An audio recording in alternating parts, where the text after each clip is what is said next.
What is up, humans of the cardboard? Welcome back to Just Nuts, guys. Today, top 10, Dawn of Majesty cards. Woo! I mean, I guess technically it's not top 10 cards in Dawn of Majesty. It's more like top 10 things in Dawn of Majesty that I think will have an impact on the metagame, whether it's now or in the future. So, yeah. And obviously there are going to be things that could honestly not be in my top 10 that could be certain things. So feel free to disagree. This is my personal list. Yada, yada, yada. Let's just jump into it. We got a bunch of stuff to get through. Okay, number 10, Chronometer Vanama, or Vamana, sorry. Technically, you could say Chronometer support in general, but I don't think the Chronometers are ever going to be really that good. But this card is kind of interesting. We had, like, you might say, like, oh, what deck puts 2 level 5s on the field that easily? And you're right, none. But I guess if, like, we didn't think decks made rank 6s that easily, and now we have Virtual World. So, like, we just need a deck like that to come along, and Vamana lets those decks, like, play into Nibiru, like, way, way better. So, we know how combo decks hate Nibiru. This could be a card that comes up, and it's just a pretty damn good monster negate, all things considered otherwise. Big body, all that stuff. So, can't hate on it. Number 9, Cosmic Slicer's role, but more so just alien support. And I know what you're saying is like, John, what the fuck are you talking about? Okay, stay with me here. This more so goes back to like Ogdo Addicts. Keep in mind, guys, Ogdo Addicts still don't even have a single new card in either of the core sets coming after its original drop. So, like, that sucks. Like, we have a Soulful Chord card now.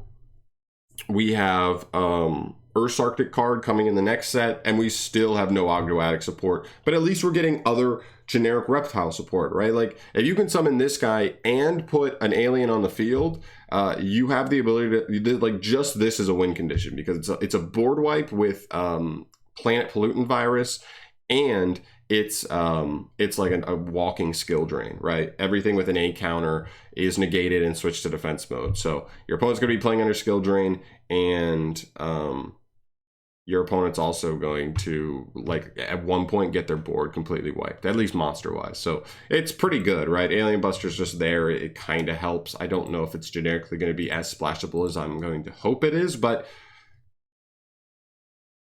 it's something, right? It's not bad. I definitely don't think it's bad. All right, next up we have just Pendulum stuff. There's actually 3 cards that I think are pretty interesting. Obviously, this one's probably the most interesting. Anti-Human Intelligence Misaya. This card's kind of actually crazy. It's a 0 scale, which is already just pretty good. It's a level 8, which isn't the best because it doesn't fit into a lot of scales, but it summons itself pretty easily.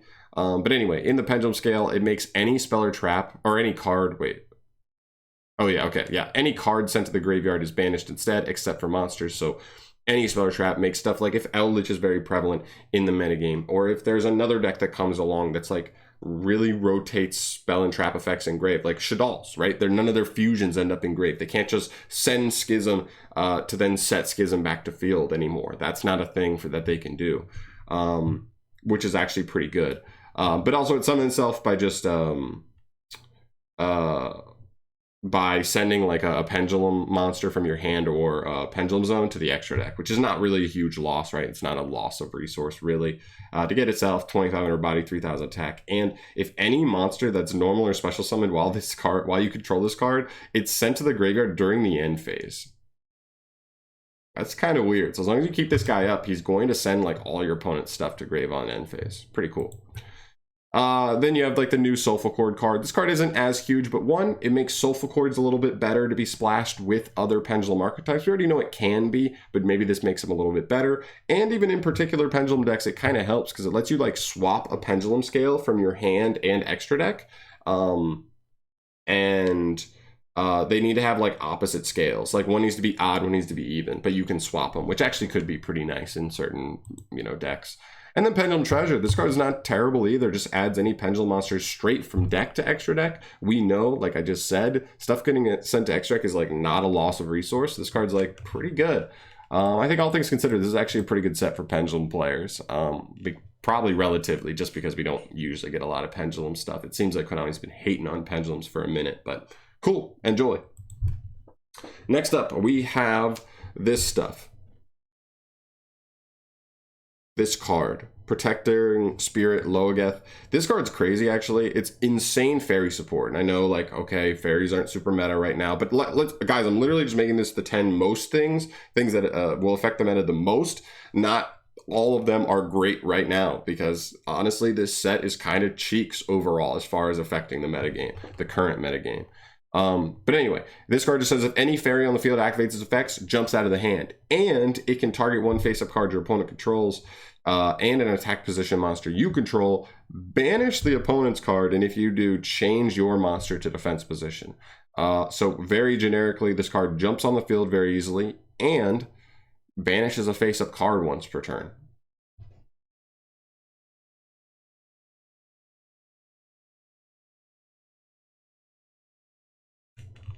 Yeah. Anyway, Beat Troopers. You guys know how I feel about this. I feel like this archetype really could have so much potential if Konami just capitalizes on it. It seems like the new Inzektor card could be really good. That could be something that factors into this. Also, we already guaranteed another wave of Beat Trooper stuff in Burst of Destiny, so we'll see what comes from that. And if those are good, then like literally Beat Troopers could be like, insects could be tier 1 for the first time since in pure Inzektors. So that would be crazy. But like they do so much. They synergize with other insect decks like really nicely. This guy giving you an additional normal summon for any insect monster is insane. This guy's a giant, untargetable, indestructible beater that like summons a Beat Trooper straight out of the deck. So yeah, they're pretty generic to make. There's a lot of actually decent insect stuff already. I already have a video going through all the generic insect stuff that could factor into this, so check that out if you want to. But yeah, definitely don't sleep on Beat Troopers, because this deck, come Burst of Destiny, could like already be like meta. We'll see though. Next up is Despia. This is another one. I put it slightly above this just because it's like, it's Ecclesia lore, so obviously Konami seems to push those archetypes a little bit more. We already have another decent wave coming in the next set. There'll probably be a little bit more support in the set after that, and it vibes with like generic fusion decks pretty well. So there's just a lot going on. Aluber's pretty insane. He adds a branded Speller Trap on summon, and if any fusion monster you control is destroyed by battle or leaves the field because of an opponent's card effect while it's engraved, this guy like summons himself, negates an opponent's monster, and obviously on summon he'll get a search for another branded Speller Trap. So this guy's actually kind of crazy. He's like a searcher, but also a pretty nasty floater, almost like a Ray-esque floater in grave, which is really solid. This is like the best card in the archetype for sure. He's really good. You also have this card. This card's like a pretty cool extender for them, but also just generically. If he's used as material for a fusion summon, he'll just like summon himself to the field. Cool, 3k beater, awesome, pretty easy to get out. And if any fusion, synchro, Xe, or link monster is special summoned, except during the damage step, you can just target an effect monster on the field and negate its effects. So whether your opponent's just trying to go into their extra deck, boom, negate something. This is just a walking impermanence that already gets you value for like just being used as material if you're playing a deck that can just use a generic material to make something. So I think this card is pretty cool. I think this could come up not even in Despia decks, but just as a cool extender for other decks to be used as fusion material. It's pretty good. Branded opening also, this card's like really insane. Discard a card, then just take a Despia monster from deck and either add it to hand or special summon it in defense mode. It does lock you into fusion monsters for the rest of the turn from the extra deck, but that's not the worst thing in the world. Also, if a fusion monster be destroyed by card effect, you can banish this from grave instead. So one, this card is just like a quick effect card that gets you a Luber straight out of the deck. We just said how this card's like the best card in the deck straight up. And then it's like a pseudo Balinx engrave.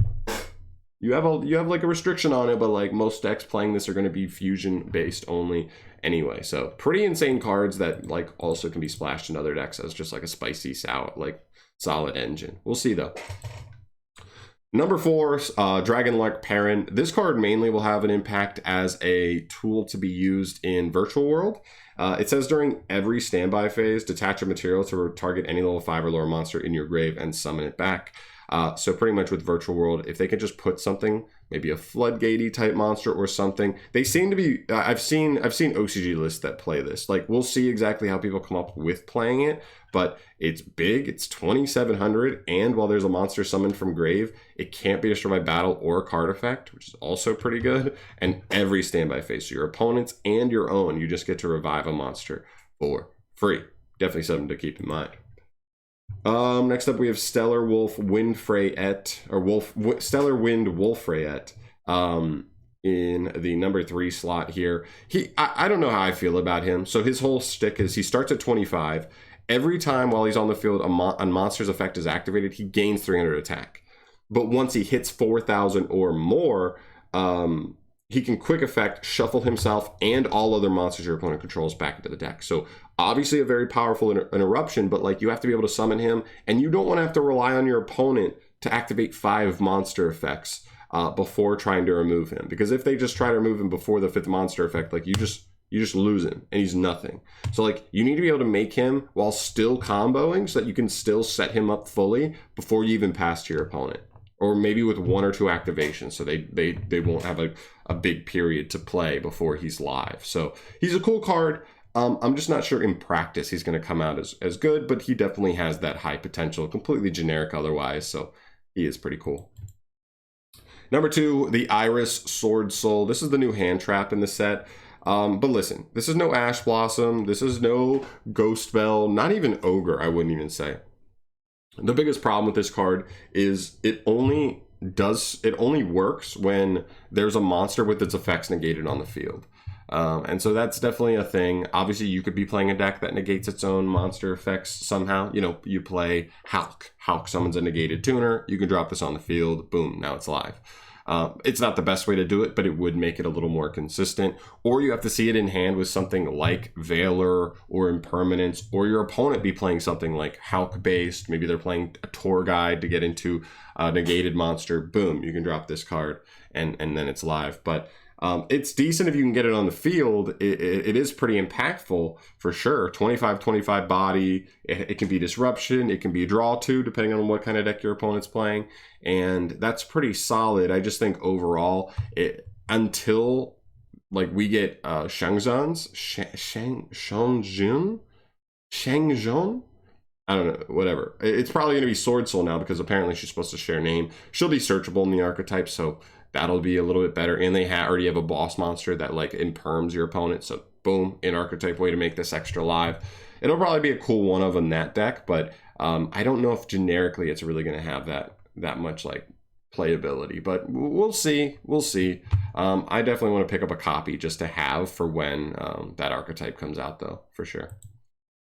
And the number 1 card here, and I don't think this should be any surprise to anyone, is Ready Fusion. And yeah, so this is just new instant fusion. Pay 1,000 for someone level 6 or lower. Non-effect fusion monster from extra deck. Thank God. Can't attack. Destroy it during the end phase. All basic. Counts as a fusion summon. All that stuff. Yeah, I just think there are going to be a lot of decks that will appreciate the extender, and because there's so many old vanilla like fusion monsters, there's probably like a fusion monster for almost not everyone, every type, attribute, and hopefully level for that you would be looking for pretty much any deck you're trying to play this in, right? So pretty much you'd be able to play 2 or 3 copies of this and an instant fusion, and as long as you're okay taking up like 2 or 3 slots in your extra deck for these cards, because maybe your deck just doesn't need those extra slots, because this will just add so much consistency and extendability in your deck depending on the kind of deck you're playing. It could be really, really clean. So that'll be cool. I'm excited to see how people come up with using this, like what decks will actually try to use it, because I think some people think this was going to be insane, but I also think when you go and look at it, you're like, how many people are going to want to take even 2 extra deck slots to play like a play set of this for the extender? Like, you look at so many decks, you're like, I don't think they have space. Like, I don't think the space is worth it. And are you going to play a play set of this for 1 copy of a fusion monster in your extra deck? I'm not sure if that's enough, right? You might need 2 for like grind games where you see a second one and you need that extender later on. I don't know guaranteed, but it seems like 2 seems like the better number there. And I really don't know how many meta decks can afford that second extra deck slot. So we'll see what people come up with, but I think generically this ends up being the best card in the set, rightfully so. It's a secret rare, it's a crazy card that just cheats out fusion monsters. Any card that like breaks mechanics is always like crazy. So yeah, this is my list for the 10 things in Dawn of Majesty that are going to impact the metagame the most. Again, it may not be right now, it may be later on, so I have B Troopers and Despia and stuff that I don't think will be like insane right now, but down the line, they could end up being very, very prevalent in the metagame. And there were other cards too I considered, Baby Mud Dragon, Synchro Overtake, High Ritual Art, stuff like that. Those were definitely considerations, but I felt like these probably beat those out at the end of the day. So yeah, I'm going to leave it at this. Let me know in the comment section down below what you think on this. Again, I don't think this set is that good as far as like meta impact. There's no crazy hand trap that's everybody's going to want to play now. There's no boss monster. There's no access code or Borreload Savage, anything like that that's like, oh, you got to play it now if you play a Synchro or a Link deck or whatever. There's just like, this is an extender, this card probably doesn't work, and then this card's probably not worth it as a boss monster in most decks. Maybe there are decks that can set it up nicely.